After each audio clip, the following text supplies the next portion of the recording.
All right, let's talk about something that so many of us feel, but, we never really say out loud. It's that secret little sigh of relief when plans get canceled, or that quiet dread when a friend texts, "Hey, can I come over?" If that sounds familiar, you are not a bad person. Today, we're going to dig into the actual science of why you feel that way. I mean, you know the feeling, right? Your phone buzzes, you see that text, and instead of getting all excited, your stomach just drops a little bit. And then, bam, the guilt kicks in. If you've been there, you're in the right place. This is going to make a whole lot of sense.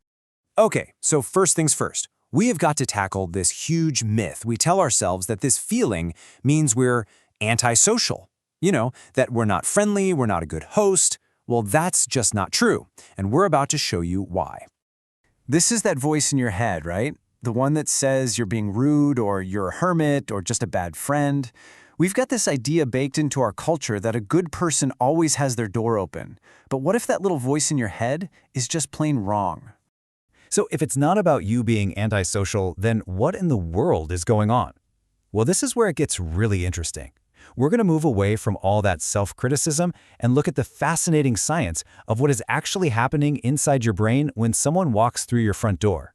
And this right here is the key. It reframes everything.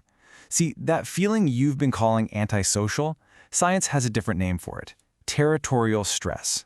That guilt about being rude? Nope, that's your brain dealing with a huge cognitive load. And that feeling like you're a bad host?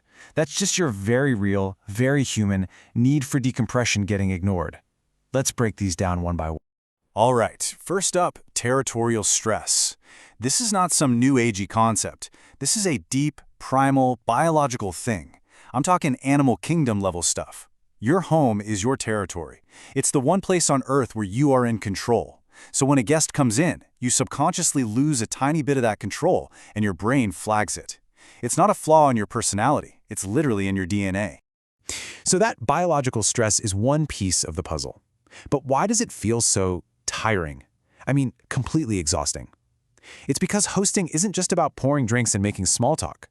There is a ton of hidden mental work going on under the surface, and it's draining your social battery faster than you realize. Which brings us to this really important idea called sustained social monitoring. Now, what is that? Think of it like your brain is running this super complex social software in the background. It's constantly scanning, tracking, and processing. Is my guest okay? Do they need another drink? Was that joke funny? Is the music too loud? This software is always running when you have guests, and man, it burns through a ton of mental fuel. So let's get specific about this cognitive load. It really boils down to 4 main jobs your brain is doing. Number 1, you're monitoring all those little social cues. Number 2, you're managing the environment, the temperature, the lighting, making sure everything's tidy. 3, you're trying to anticipate their every need before they even have it. And 4, this one is huge, you are actively suppressing all of your own routines. You can't just slump on the couch and watch your favorite weird show. That is a lot of work. And this right here, this shows you the actual price you pay. Just look at the neurological toll of all that hidden work. When you're home alone, your brain's energy is way up there, maybe at 95%. You're relaxed, you're recharged, but after just a few hours of hosting, of running all that social software, boom, your energy can totally plummet. We're talking down to 30%. This is a real, measurable drain on your system. So all of this mental work, this massive energy drain, it all points to one of the most important jobs your home has. It's your sanctuary. It's not just 4 walls and a roof. It is a vital psychological tool you need for your well-being. I love this idea. Your home is a vital decompression zone. It's the one place where you can finally close all those mental browser tabs that have been open all day. You can just stop performing, stop monitoring, stop anticipating. You can just exist. But when guests are over, that decompression zone is basically offline for repairs. And think about all your little routines, right? The specific way you make your morning coffee, that one chair you always sit in, the exact time you like to wind down. These aren't just silly habits. They are literally the foundation of how you regulate your emotions. They give you comfort and predictability. And guests, just by being there, shake that foundation. That's why even a really nice visit can leave you feeling just a little off. Okay, so let's tie all of this together. Now that we get the science, we can completely change our perspective on this.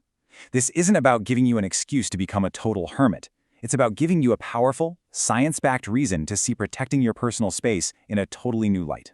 So here it is, the new way to think about this. First off, dreading guests is not a character flaw. It's your brain working overtime to manage its territory and all those social cues. Protecting your space isn't selfish. It's a totally valid form of energy management. And that means setting boundaries around your home isn't just okay, it's absolutely crucial for your well-being.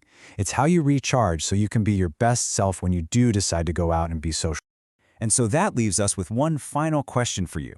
Now that you know the science behind why you feel this way, what are you going to do about it? How will you start to reclaim your home as the true sanctuary it's meant to be? It's your space and it's your energy. The choice is yours.